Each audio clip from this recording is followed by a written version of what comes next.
acteur. C'est un vrai problème. Il aurait été... Moi, je sais pas. Hein. Moi, je trouve parfait. Moi, je vois. On y va. C'est parfait. Bonjour. Bonjour. Ma première question est toute simple. Je voulais savoir comment est arrivé ce scénario de Marina de Vannes et quelle a été votre réaction quand vous avez lu cette histoire? J'avais envie de rentrer dans l'univers de Marina de Vannes. J'ai lu le scénario et j'ai trouvé ça très courageux, très particulier. J'avais envie de voir où elle allait. J'avais vu son premier film, du coup je savais déjà son monde qui était un peu particulier. Mais j'avais envie d'en faire partie. Et quand je suis aussi que Sophie faisait les films, j'étais très contente de ce trio de femmes.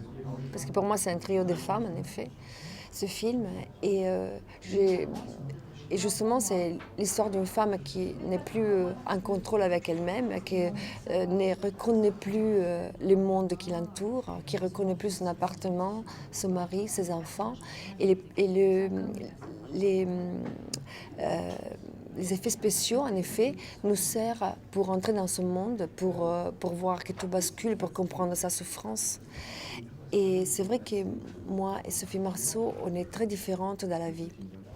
Et que Marina voulait encore accentuer encore plus cette différence. Et en effet, moi, j'ai appuyé sur ma méditerranéité quelque part. Mais malgré ça, c'est vrai qu'il y a une continuité qui est frappante entre la première partie jouée par Sophie et la deuxième partie jouée par moi. Et quand on voit mon visage, quelquefois, on a vraiment l'impression qu'on voit Sophie et vice-versa. Et même quand il n'y a pas d'effets spéciaux. Et du coup, je crois que c'est sûrement la direction de Marina, c'est sûrement notre manière de jouer, mais c'est aussi une alchimie un peu qui nous a échappé du contrôle entre moi et Sophie, qui a fait si que cette continuité peut exister malgré nous, quelque part. Vous aviez déjà rencontré Sophie Marceau, vous la connaissiez avant le tournage ou ça veut dire que moi et Sophie, on s'est vus 2 fois avant de commencer le tournage. Moi, je croyais qu'on aurait fait des répètes, mais en effet, on n'a pas pu. On a décidé de ne pas les faire. Marina a décidé de ne pas les faire. Mais moi, j'ai bien observé Sophie quand je l'ai rencontrée, les fois que je l'ai rencontrée. Et même les moments où elle se transforme en moi, j'étais là pour bien prendre des tics, des choses, pour pouvoir passer à la métamorphose et croire que c'est vraiment 2 parties différentes de la même personne. Et à la fin, les résultats de ces films, c'est quelque chose de très particulier, vraiment très particulier, ça je suis d'accord, mais qu'il a une chose, c'est un film touchant. C'est un film touchant parce que ça touche à une corde que tout le monde a, et c'est l'enfance. Et même le rapport à soi-même, dans le sens que je crois que même si on a eu une belle enfance, c'est vrai que je crois qu'à l'intérieur de nous, il y a un enfant qui crie vengeance. Parce que c'est l'état de l'enfance en elle-même, le fait qu'on est à la merci des adultes, le fait qu'on est dépendant complètement des adultes.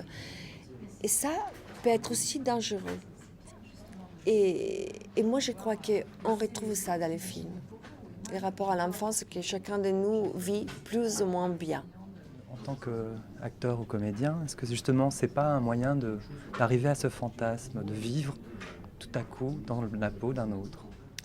Mais vivre dans la peau d'un autre, vous avez raison, pour un acteur, c'est magique, non? Parce qu'on rêve tous d'avoir plusieurs vies. Et c'est vrai qu'un acteur arrive à vivre ça à travers le métier qu'on fait, non? Parce que tu es chaque fois une femme différente. Pour moi, c'est un rêve, ça. C'est comme d'avoir plusieurs vies.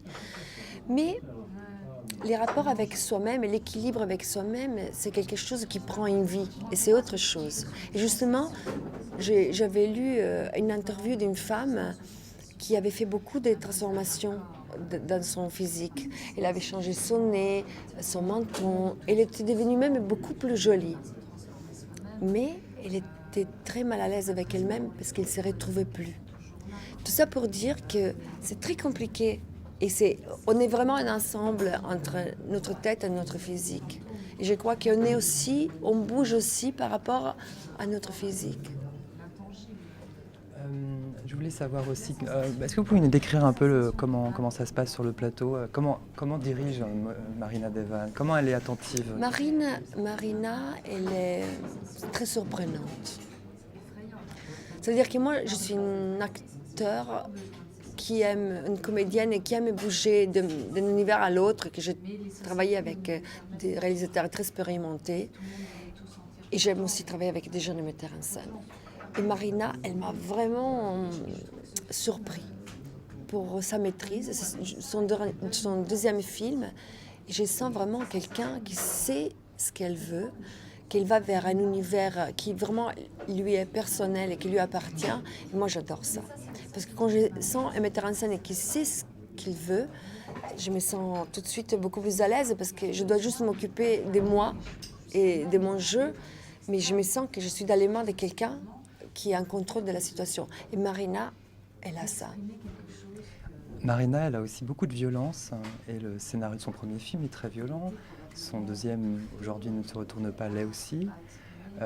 Vous aussi, vous avez incarné des choses assez violentes. On pense d'ailleurs à Gaspard Noé, qui est un cinéaste qui est en compétition en ce moment, donc à Cannes. Ça vous a attiré, ça vous attire aussi, ça, l'expression de la violence au cinéma, et de pouvoir prolonger? C'est même pas la violence, c'est aller vers des choses qui explorent la partie noire de l'existence. La partie noire elle est à chacun de nous et qu'il faut dealer avec. Et ça m'intéresse. Je crois que le cinéma, c'est aussi ça. C'est une forme d'art qui permet d'explorer l'univers humain, et qui pour moi, c'est la chose la plus intéressante. Du coup, j'ai fait le métier parfait pour moi parce que j'adore ça.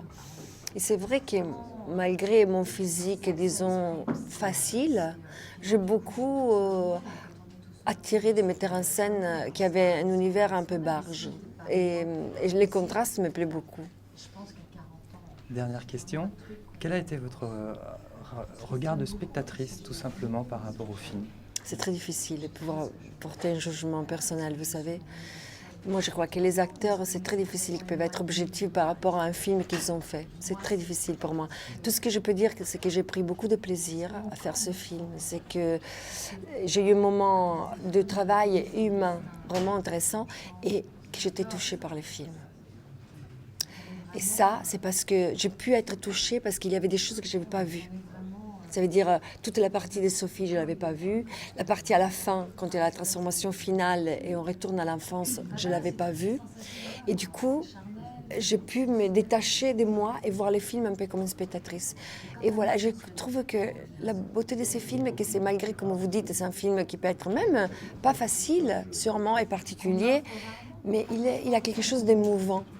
Et voilà, vous avez parlé même d'un côté schizophrénique, hystérique, mais tout ça est lié à quelque chose de sensuel. Et c'est cette dualité qui rend le film intéressant. C'est un film de femme. Malgré on est dans la douleur, non? Ouais. On les sent ça.